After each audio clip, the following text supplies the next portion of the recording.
Hi everyone, welcome to English Literature Lyceum. This video is a part of a series. In this video series, I will discuss 10 previous year's questions with their explanation in each video. So this video series will help you a lot in your upcoming NET exam. So let's start with the first question. What does Philip Sidney call poet haters in his defense of poesy? Option 1 misogynists, option 2 misanthropes, option 3 misnomers, option 4 misomousy.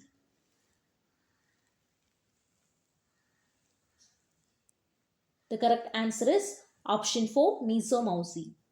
Misomousy is a Greek word that means poet haters, and Philip Sidney used this word to describe people who dislike poetry.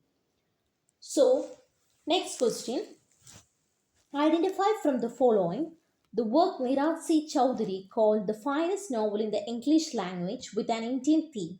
Option 1 Kim, option 2 A Passage to India, option 3 Train to Pakistan, option 4 The Private Life of an Indian Prince. The correct answer is option 1 Kim.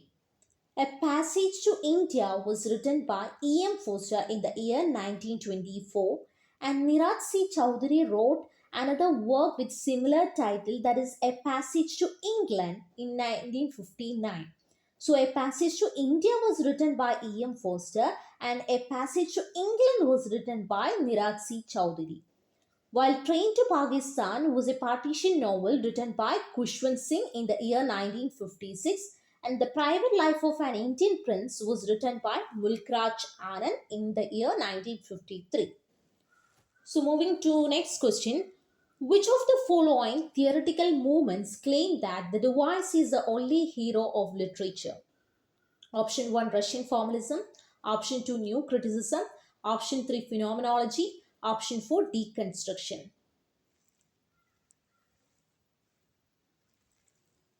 The correct answer is option 1 Russian formalism.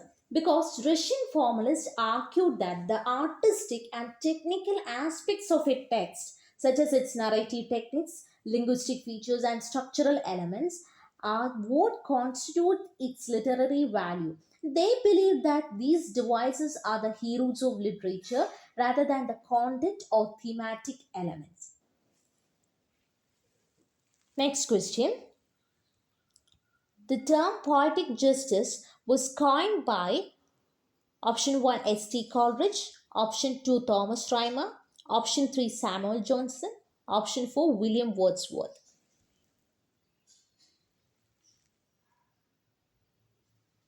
The correct answer is Thomas Rhymer. The term poetic justice was coined by Thomas Rhymer, who was an English critic in the 17th century, and this term was used in his essay The Tragedies of the Last Age Considered. Moving to fifth one. Ernest Pontifex is a character in option 1 Tono Bungay, option 2 The Man of Property, option 3 The Way of All Flesh, option 4 Nostromo.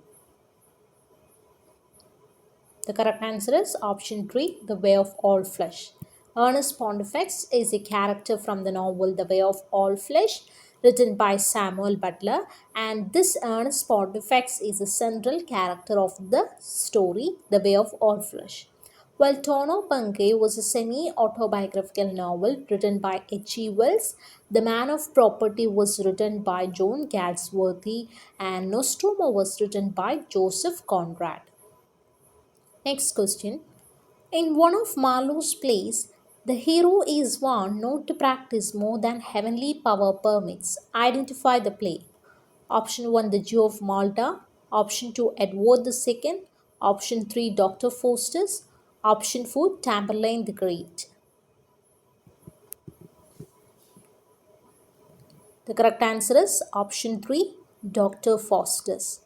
In Dr. Faustus, the line not to practice more than heavenly power permits is spoken by the chorus in the play's epilogue, serving as a moral warning to the audience about the dangers of exceeding one's limits and attempting to gain knowledge beyond what is allowed by God.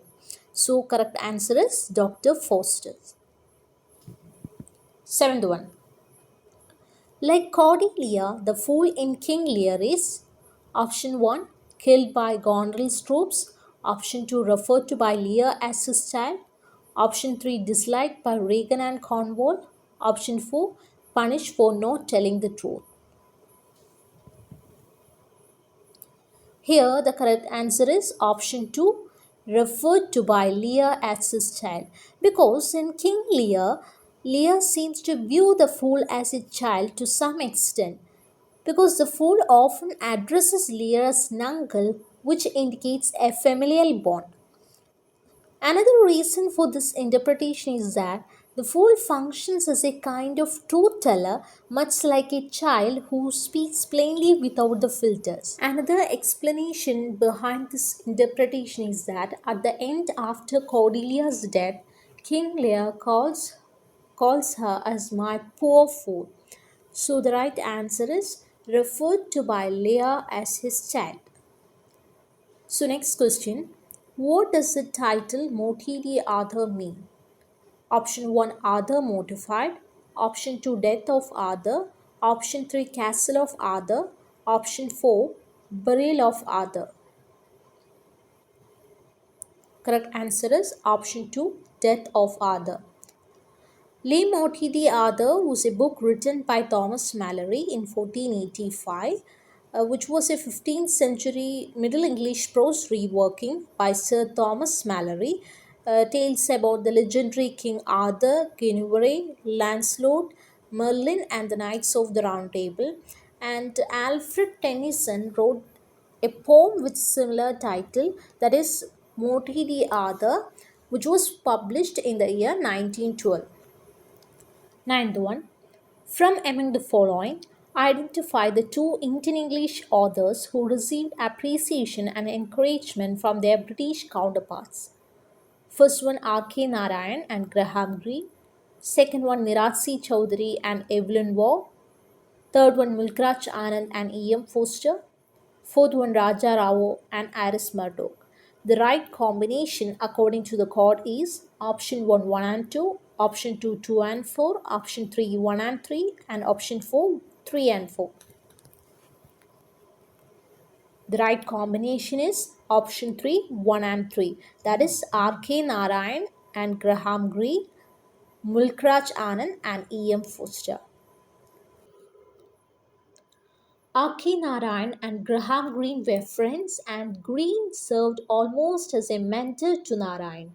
Greene helped Narayan to find publishers for his first book, and Greene also changed the title of Swaminathan and T to Swami and Friends. Mulkraj Anand and E.M. Foster were friends, and E.M. Foster wrote the preface for Anand's novel Untouchable. Anand and Foster met while working on T.S. Eliot's magazine, Criterion.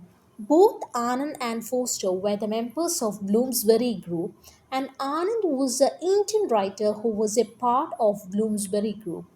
Conversations in Bloomsbury is a book written by Mulkraj Anand that records his conversations with members of the Bloomsbury Group.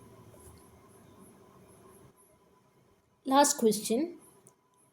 In this theory of mimesis, Plato says that all art is mimetic by nature. Art is an imitation of life. To argue his case, he gives the example of a option 1 cloud, option 2 chair, option 3 tree, option 4 river. The correct answer is option 2 chair. Plato's theory of mimesis uses the example of a carpenter's chair to illustrate how art is imitative and removed from reality. That's all for today. Thank you.